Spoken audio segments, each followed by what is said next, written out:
Thank you for tuning in to the best parenting show on the internet, Post Daily Dose. It's the Post. It's the Post. It's the Post. The Post Daily Dose. It's the Post. It's the Post. It's the Post. The Post Daily Dose. It's the Post. It's the Post. Hey, Facebook. Hope everybody's doing well on this beautiful Sunday. This is Kristi, Saul, the co-founder of the Post+Institute, coming at you live after church on Sunday.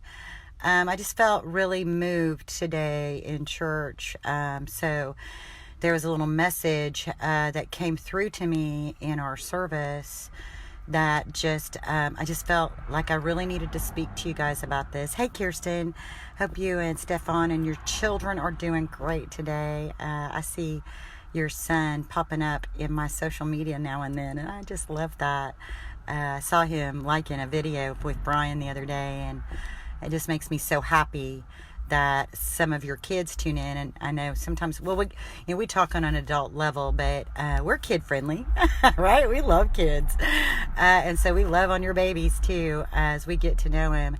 So today in church, we're studying Acts, the book of Acts.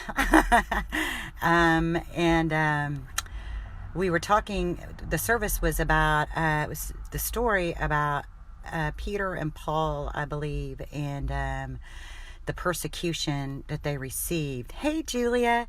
The persecution that they experienced because they were preaching love, and they were beat.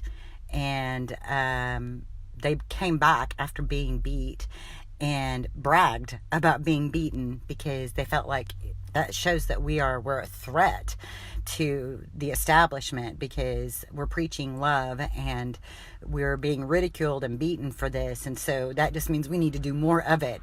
So that was kind of the premise of the story that we were talking about, and being bold in our love.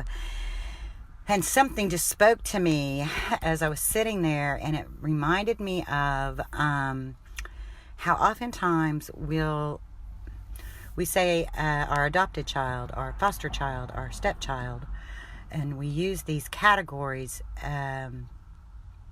these adjectives as ways to, I'm not sure if we're defining our relationship with them or if that somehow defines that child. I'm not sure. It's just a big question mark I have, and I'm putting it out there.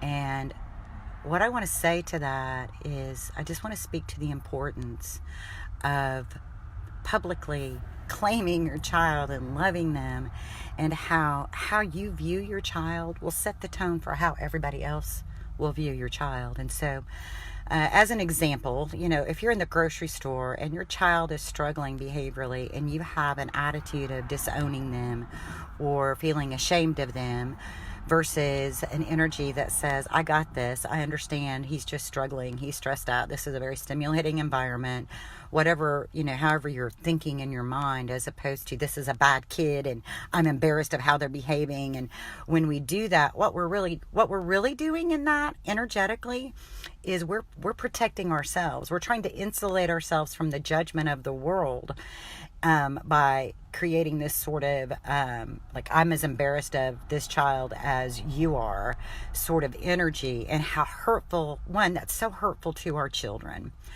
And it takes us out of being in relationship with them. And they really need us to publicly claim them, and just claim them and love them just like they are. We all want that, right? And so and I want to tell you, I know sometimes that's hard. I've had those experiences. I remember a young man that was staying in our group home for a while, and he told me, I enjoy panhandling. I remember having to go up to my local 7-Eleven, and he had been panhandling and looking for cigarette butts, bumming whatever he could bum. And I wanted to go in to the 7-Eleven, and I wanted to say, he's really not my kid, I'm just keeping him. I wanted to, because it was hard. It was hard. And I knew I was being called to claim him. He's my kid, and if you've got a problem with him, you just feel free to call me. And I will do everything I can to help you and to help him. And we're all going to get through this. To just claim that person, not to try to insulate ourselves from the difficulties by, putting a label in front of them. The other piece of that too is that in our families, oh man, is that important. That is so important, because it is so easy for us to scapegoat one child. Maybe one child's behavior is more challenging for us. Now, here's the thing. Their behavior may be more challenging for you, but that behavior may be easier for me to handle, or for somebody else, your neighbor, whoever. So what we're missing in that is there's this behavior, and the fact that it's difficult is really more about my own challenge and my own struggle. But because I am the adult and everybody else in the environment is relying on me, if I'm scapegoating that one child because of the behavior, everybody else in the family is likely to do that. Your other kids will be looking at that one kid like they're the bad kid, when really it's about the fact that I am struggling. It's my struggle. And it's my job as the parent to help create that emotional regulation and to create that relationship. And if I'm scapegoating somebody, I'm way out of relationship. I'm out of position to guide this person and to walk with them through life. I'm in a hurry to get away from them because it's uncomfortable. And so today's message just is all about the importance of fully claiming your child. I mean, Peter and Paul, they couldn't have gone out there and not been fully claiming their love for God, right? If they were that's my foster God. Right? We can't be like that. If with our children, they've got to feel our commitment, and they've got to feel how much we claim them and love them and adore them. And even when it's challenging for us to see these, again, these are opportunities. They're opportunities for us to love them through the difficulties. And for people who are spiritual, they are ultimate opportunities for us to really lean into God and to feel the path that love is guiding us on. And so I just wanted to come at you guys with that today, because it was resonating so strongly in me, and I remembered my own experience of that. And I've heard other parents talk about that, and I've seen it manifest in families where one person is scapegoated, and parents, I want to tell you, you all are the key.